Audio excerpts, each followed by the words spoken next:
Hello and welcome. Ebola, the new plague killing black people in some African countries, is causing great fear in the white world, especially because the stricken countries cannot afford to treat it. The World Health Organization, WHO, speaking in barely audible tones, says the fight so far is quite inadequate, and in my view, it's because Ebola is not a Jew. But the white world's response is not surprising to me, as it reacted the same way during the Rwanda genocide. About 800,000 people were massacred before the world reacted. Ebola has taken root in Guinea, Sierra Leone, and Liberia, and a minimum of 1,900 people have died from this deadly virus and nearly 4,000 afflicted with the disease.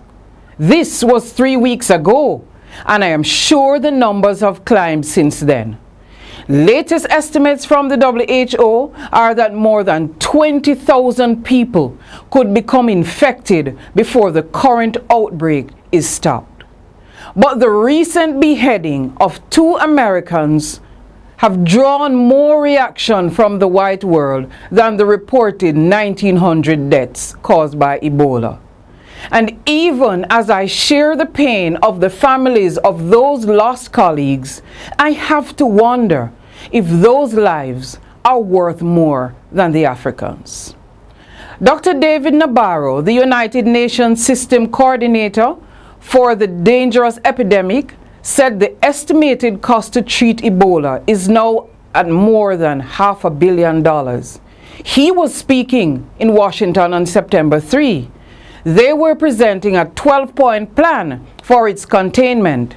At that time, Dr. Margaret Chan, the Director General of the WHO, said, "The outbreak is the largest and most severe and most complex that we have ever seen in the nearly 40-year history of the disease."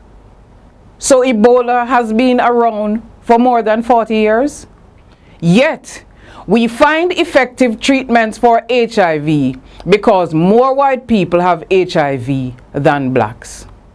Treating these black bastards have also been slow because multiple airlines have pulled out of the countries affected, and neighboring countries have banned flights to and from those countries from entering their airspace. The message is clear: keep your damn disease on the African continent. But it just dawned on President Barack Obama, a man with roots on the African continent, that the U.S. need to take a lead in helping to treat this disease. After an in-person briefing from the staff at the Centers for Disease Control and Prevention in Atlanta on Tuesday, he announced a major increase in the U.S. response. America will now send troops, material to build field hospitals, additional healthcare workers, community care kits, and badly needed medical supplies. Because it suddenly dawned on President Obama that, and these are his words, the world is looking to the U.S. for leadership on Ebola. U.S. personnel in West Africa could increase by 3,000, and he will ask Congress to approve $88 million more. Somewhere in this, I hear a voice saying, "We wear your blood diamonds with pride.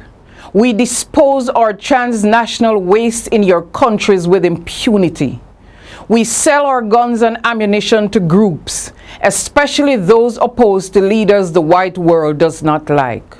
But keep your stinking disease to yourself." WHO said hundreds of health workers are needed to adequately care for the Ebola. So far, it's largely Doctors Without Borders and missionaries who are there. Is this why we are all bleaching the backside out of our skins just to be light-skinned?